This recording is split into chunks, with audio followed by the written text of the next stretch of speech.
நாட்டில் பல்வேறு விதமான குற்றச்சம்பவங்கள் பதிவாகியுள்ளன. அதன் அடிப்படையில் கொழும்பில் பெற்றோரின் எதிர்ப்பையும் மீறி திருமணம் செய்து கொண்ட மகளிற்கு தந்தையால் உயிர் அச்சுறுத்தல் விடுக்கப்பட்டுள்ளதாக முறைப்பாடு செய்யப்பட்டுள்ளது.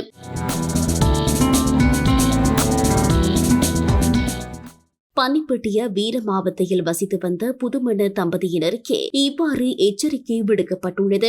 இந்நிலையில் தந்தையின் தொடர் அழுத்தங்களை தாங்க முடியாத தம்பதி வெளிநாடு ஒன்றுக்கு சென்றுள்ளனர். அங்கும் பல்வேறு அழுத்தங்கள் தந்தையால் மேற்கொள்ளப்பட்டுள்ளது. கடும் அழுத்தம் காரணமாக மீண்டும் இலங்கை திரும்பிய தம்பதி கொழும்பில் வசித்து வந்துள்ளனர். இந்நிலையில் கடந்த 29ஆம் தேதி பிற்பகல் பன்னிப்பட்டியவில் உள்ள இளைஞனின் வீட்டிற்கு குற்றப்புலனாய்வு திணைக்கள அதிகாரிகள் என அடையாளப்படுத்தியவர் வந்துள்ளனர். இதன்போது வீட்டில் இருந்த தாயின் கையடக்க தொலைபேசியை சோதனையிட்டதாகவும் தாயாரை அச்சுறுத்தியதாகவும் அந்த இளைஞனின் புகைப்படங்கள் சிலவற்றை தமது அலைபேசிக்கு அனுப்பி வைத்துக் கொண்டதாகவும் தெரிவித்துள்ளனர். அன்று பிற்பகல் அந்த இளைஞனின் தந்தை அதிகாரிகள் என்று கூறிக்கொண்டவர்களின் தொலைபேசி எண்ணுக்கு அழைப்பு விடுத்துள்ளார். பின்னர் மகளின் தந்தைக்கு சொந்தமானது என கூறப்படும் தலவத்துக்கொடையில் உள்ள ஹோட்டல் ஒன்றில் மூவரும் மது அருந்தியுள்ளனர். பின்னர் 3 அதிகாரிகளால் இருவர் ஹோட்டல் வளாகத்தில் மறைந்திருந்த நிலையில் மற்ற நபர் காரில் தப்பிச் செல்லும் போது பிரதேசவாசிகளால் பிடிக்கப்பட்டு மகரகம போலீசாரிடம் ஒப்படைக்கப்பட்டனர். கைது செய்யப்பட்ட சந்தேக நபர் நீதிமன்றில் ஆஜர்படுத்தப்பட்டதன் பின்னர் பிணையில் விடுவிக்கப்பட்டுள்ளார். குற்றப்புலனாய்வு திணைக்களத்தை சேர்ந்தவராக காட்டிக்கொண்ட குறித்த சந்தேக நபர் துறைமுக பணியாளர் எனவும் மற்ற இருவரும் பயங்கரவாத விசாரணை பிரிவை சேர்ந்தவர்கள் எனவும் தெரிவிக்கப்படுகிறது. தற்போது